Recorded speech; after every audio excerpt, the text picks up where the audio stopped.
d'abord la saison des perspectives macroéconomiques. Et c'est Gilles Mouek, je le disais, chef économiste du groupe AXA, qui est avec nous en visioconférence. Bonjour et bienvenue Gilles.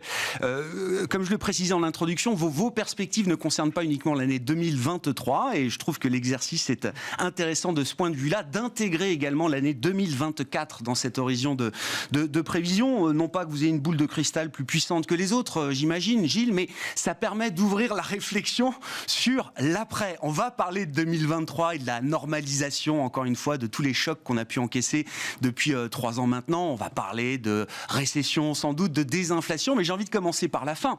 Quel est le régime de croissance qui nous attend par la suite, Gilles? Et de ce point de vue-là, vous dites effectivement, les 20 années qu'on vient de vivre à coup de stimulus monétaire et de stimulus budgétaire ne sont sans doute pas réplicables pour la suite. Oui, je pense que c'est un peu le message qu'on voulait envoyer, c'est que là, on est tous obnubilés par ce que va faire la Fed au mois de décembre, bon, ce sera le taux terminal en 2023, etc., et c'est normal d'en parler. Mais pour moi, la vraie question qui va se poser, c'est quelles seront les capacités des politiques économiques de soutenir la demande à moyen terme, donc une fois qu'on sera sorti de cet épisode inflationniste de 2023, alors que la croissance potentielle, elle, ne montre pas de signes évidents d'accélération, c'est le moins qu'on puisse dire. Aux États-Unis, parce qu'on a toujours ce fléchissement lancinant du taux de participation au marché du travail, donc un vrai problème du côté de l'offre, accompagné d'une productivité dont les gains ont quand même été très maigres, même dans la décennie qui a précédé la pandémie. Et en Europe, on a moins ce problème d'offre de travail parce que notre taux de participation augmente, mais notre effort d'investissement s'est affaissé. Donc le stock de capital ne progresse plus beaucoup. Donc avec des taux de croissance potentiels qui s'établissent à 1,5, 1,75 aux US et 1 quart dans la zone euro.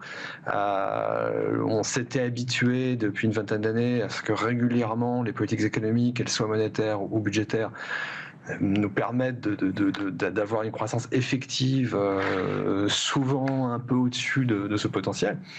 Ça va être très compliqué parce que on a un changement culturel des banques centrales, on a un changement d'air qui est quand même très marqué, probablement surtout en Europe, en tout cas un retour au naturel d'avant l'ère Draghi. Et puis du côté du budgétaire, on a accumulé une dette importante qui maintenant vient se refinancer à des taux d'intérêt plus élevés. On aura un passage austéritaire. Ce passage austéritaire, il se traduira aussi par une compression de la demande. C'est forcément, quand on a une réflexion sur l'horizon 2024, Gilles, forcément, elle est guidée par les risques et les risques négatifs. Forcément, le coût de la transition énergétique, climatique, la transition démographique également, hein, qui sont quand même des forces structurelles qui ont été sans doute masquées en partie d'ailleurs par les effets des politiques monétaires et budgétaires au cours des dernières années. Forcément, il faut avoir une hypothèse un peu négative de ce point de vue-là. Oui, c'est-à-dire que du côté de la transition énergétique, et pour qu'on soit clair, j'y suis absolument favorable et je pense qu'il n'y a pas d'échappatoire à cette transition énergétique, cette transition écologique, mais je pense qu'il faut sortir d'un discours un tout petit peu irénique qui a dominé quand même pendant une quinzaine d'années, discours irénique qui expliquait que cette transition, c'était une chance pour la croissance, que ça allait permettre de développer tout un tas d'opportunités d'investissement. C'est vrai, il y aura plus d'investissements pour financer la transition, et on le voit avec le programme de génération européen, on le voit avec le programme de réduction de l'inflation de Biden. Mais on a aussi un phénomène important, c'est le fait que à marche forcée, on est en train d'utiliser de plus en plus de technologies nouvelles, vertes, décarbonées, mais souvent chères, et on est en train de rendre obsolètes de manière accélérée des technologies certes brunes, mais qui étaient arrivées un peu en fin de cycle de vie et qui étaient extraordinairement bon marché. Et ça peut faire remonter le niveau général des prix, et c'est l'une des raisons aussi qui peut conduire les banques centrales à maintenir une approche qui sera peut-être structurellement plus dure que celle qu'on a eue depuis 20 ans, au-delà du choc inflationniste actuel. Bon, ce concept de greenflation, effectivement, qu'on retrouve notamment dans les propos d'une Isabelle Schnabel, au board de la Banque Centrale Européenne. Si on prend quelques points clés du scénario 2023, Gilles, une question sur les États-Unis. Alors c'est vrai que les marchés portés par un vent d'automne favorable semblent toujours croire à l'idée d'un soft landing de la croissance aux États-Unis, conjugué à ce que j'appellerais un hard landing de l'inflation, qui permettrait de rétablir rapidement, on va dire, un équilibre qui serait plus confortable pour la Banque centrale américaine. Bon, ce scénario semble idéal. Est-ce qu'il a néanmoins une chance de se matérialiser, Gilles ? Nous, on est un peu plus circonspect que cela parce que ça peut arriver, bien évidemment, les miracles arrivent, mais ce qui me semble frappant sur 2022, c'est l'incroyable résilience du marché du travail, alors même qu'on avait déjà plutôt des signes de ralentissement. Je rappelle que le PIB américain était en contraction au début de l'année 2022. On n'a plus de soutien budgétaire. La politique monétaire est en train de se durcir quand même à marche forcée. Et on a une très grande résilience du marché du travail. Et si cette résilience du marché du travail se poursuit, on n'arrivera pas à aller vers la désinflation que souhaite la Fed. Malheureusement, le passage par la case récession, entre guillemets, qui permettrait effectivement d'aboutir à un ralentissement significatif des salaires, elle est sans doute inévitable.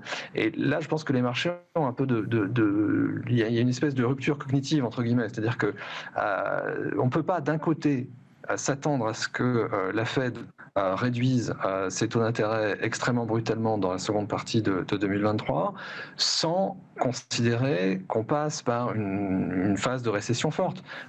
Moi, je suis très circonspect sur l'idée que la Fed pourra en fait baisser ses taux rapidement en 2023, mais la seule chose qui pourrait les conduire à le faire, à mon avis, ce serait justement une situation de récession persistante qui irait au-delà d'un simple accident de parcours au premier trimestre 2023.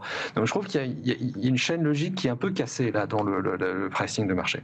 Ouais, on ne peut pas vouloir un soft landing et des baisses de taux en 2023. Vous les voyez d'ailleurs plutôt en 2024, c'est ça, Gilles, je crois. Sur l'Europe, j'ai toujours en tête la fable du bourdon qui nous était racontée par Mario Draghi. C'est gros, ça a des petites ailes, mais ça vole quand même. Et je trouve que 2022 est à nouveau un exemple de la résilience européenne. Au mois de mars, évidemment, alors tous les éléments étaient en place pour avoir une vue très négative sur la croissance européenne qui, au final, aura déjoué à nouveau tous les excès de pessimisme qu'on pouvait avoir. La récession n'a pas encore officiellement commencé, en tout cas au terme du troisième trimestre. Elle va sans doute commencer, elle commence peut-être aujourd'hui. Est-ce qu'il est légitime de reporter tout le pessimisme qu'on avait sur 2022 sur 2023, Gilles ? Ou est-ce que quand même il faut tenir compte de la résilience qu'on a pu accumuler en Europe avec des réponses très fortes, bien sûr, au terme de cette année 2022 ? Nous, on a une récession qui démarre au quatrième trimestre 2022 depuis assez longtemps, en fait, parce que ce qu'il ne faut pas oublier pour comprendre 2022, c'est que nous, à la différence des États-Unis, on était encore en phase de rattrapage post-réouverture. Et par exemple, la performance du PIB du troisième trimestre, qui a été positive, c'est une performance qui est quand même encore sous perfusion de réouverture, avec par exemple une normalisation des dépenses de tourisme qui s'explique par le fait que c'était la première grande saison touristique depuis 2 ans qui se faisait dans des conditions normales. Et ça, sur l'économie de beaucoup de pays, en particulier du sud de l'Europe, mais aussi de la France, ça a un impact très important. Là, on rentre au quatrième trimestre 2022 en ayant pour le coup épuisé ces effets de rattrapage, ces effets de normalisation. Et on rencontre quoi ? On rencontre un choc inflationniste qui reste massif, plutôt plus gérable en France que dans d'autres pays de la zone euro, ou dans d'autres pays de la zone euro, ça fait quand même très mal. Et certes, il y a une réponse de la politique budgétaire qui est très accommodante, qui permet d'amortir pas mal de chocs, mais l'amortissement à 100% me semble hors de portée.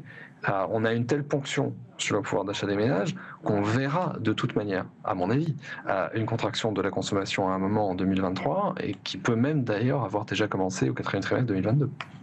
Donc une récession qui commence en ce moment en Europe, qui peut devenir endogène à un moment, Gilles, ou est-ce que c'est une récession qui reste, j'allais dire, dans les schémas qu'on peut connaître traditionnels, standards ? La différence avec ce qui se passe aux États-Unis, on a une récession voulue, on a une récession organisée, orchestrée par la Fed, entre guillemets. Mais ça, c'est un élément de confiance parce que, on a déjà vu ça, c'est relativement traditionnel, en tout cas pour ceux qui ont plus de 45 ans. Deux, c'est sous contrôle, entre guillemets, c'est-à-dire que la Fed peut régler plus ou moins rapidement le degré d'effort, le degré de restriction, alors que dans la zone euro, les choses sont un peu hors de contrôle, au sens où notre problème majeur, à savoir l'approvisionnement énergétique, est quelque chose qui échappe complètement à l'action des pouvoirs publics. Donc nous, notre scénario de base, c'est que oui, c'est une récession relativement limitée dont on sort assez vite à partir de l'été 2023, lorsque l'inflation commence à redescendre, lorsque le pouvoir d'achat des ménages retrouve des couleurs. Le risque, malheureusement, c'est un risque à la baisse, ce que vous appeliez cette récession persistante. Ce risque à la baisse, ce serait par exemple que l'on découvre à l'orée de l'hiver 2023-2024 qu'on n'a pas résolu la question énergétique, que par définition, s'il n'y a pas de changement rapide, eh bien, nous ne pourrons pas compter sur de l'approvisionnement russe pour reconstituer une partie des stocks dans la première moitié de gaz dans la première moitié de 2023. Et ça peut se traduire par une tension nouvelle, une nouvelle vague de pression sur les prix à la fin 2023, début 2024. Donc là, c'est ça l'élément pour moi le plus compliqué dans cet exercice de prévision de fin d'année. C'est ce fait qu'on est tous obnubilés par la difficulté à passer l'hiver 2022-2023 sans rationnement de gaz en Allemagne, sans rupture de courant en France à cause de la corrosion des centrales. Mais 2023-2024, cet hiver-là, peut être compliqué aussi. À propos d'énergie, Gilles, une dernière question sur la Chine. Comment est-ce qu'on réfléchit, sur quel type d'hypothèse on travaille quand on réfléchit à la question chinoise pour 2023 ? Et est-ce qu'un rattrapage, voire une reprise économique en Chine, est souhaitable pour la Chine sans doute, mais d'un point de vue occidental, j'entends ?